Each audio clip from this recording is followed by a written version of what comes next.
அன்பார்ந்த வாடிக்கையாளர்களே, உங்கள் குடும்பத்தின் பாதுகாப்புக்கான ஒரு முக்கிய செய்தி.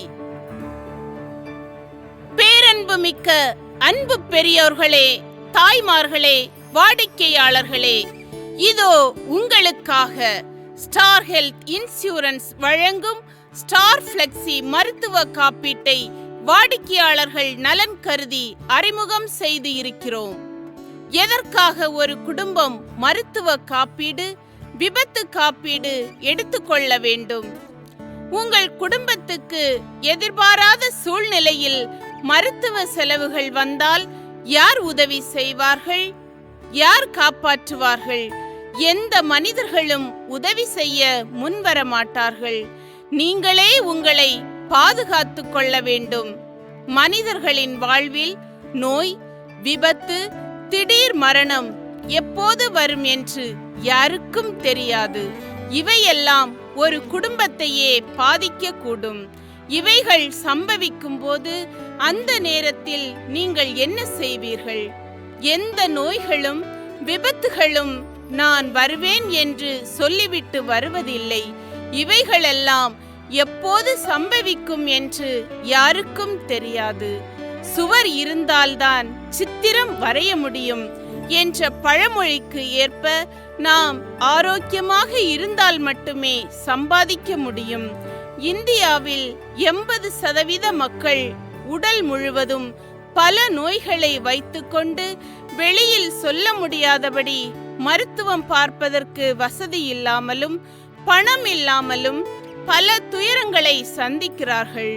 மருத்துவம் பார்ப்பதற்கு பணம் இல்லாமல் இறந்தவர்களின் எண்ணிக்கைதான் இன்றைக்கு இந்தியாவில் அதிகம்.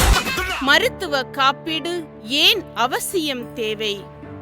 எதிர்பாராமல் ஏற்படும் போக்குவரத்து விபத்துகளால் உண்டாகும் சிகிச்சை செலவு, துரித உணவு முறைகளில் ஏற்படும் உடல்நலக் குறைவு, காற்று, நீர் மற்றும் வாகன புகையினால் ஏற்படும் மாசுவினால் உண்டாகும் உடல்நலக் குறைவு, மருத்துவமனைகளில் முக்கிய நோய்க்கான சிகிச்சை செலவு பன்மடங்கு உயர்வு, ஒரு முறை வரும் நோய்கள் திரும்ப திரும்ப வரும் வாய்ப்புகள், நீண்ட நாள் சேமிப்பு, ஒரே நாளில் மருத்துவ செலவுக்காக கரைந்து போவது, நாம் நம்பியிருக்கும் முக்கிய உறவினர்கள் கூட இக்கட்டான நிலையில் பண உதவி செய்யாமல் இருப்பது, கடன் சுமை, மன அழுத்தம், சொத்துக்களை நோய்க்காக விற்கும் சூழ்நிலை, வாங்கிய கடனை திரும்ப செலுத்த முடியாத சூழ்நிலை, கூடுதல் வட்டி கொடுமை, நிச்சயமற்ற எதிர்கால வருமானம் இல்லாமல் தவிப்பது, இவைகள் ஒரு குடும்பத்தில் சம்பவிக்கும் போது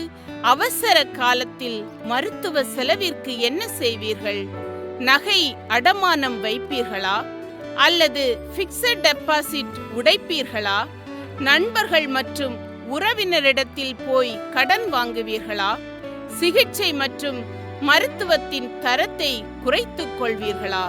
அல்லது ஒரு அதிசயம் நடக்கும் என்று இறைவனிடத்தில் வேண்டுவீர்களா? ஒரு நிகழ்வு நம் வாழ்க்கையில் நடந்த பிறகு நாம் அழுது புலம்பி எந்த பயனும் இல்லை. வந்த பின் வருந்துவதை விட வருமுன் காப்பதே சிறந்தது. வாடிக்கையாளர்களே, சிந்தித்து செயல்படுவீர்.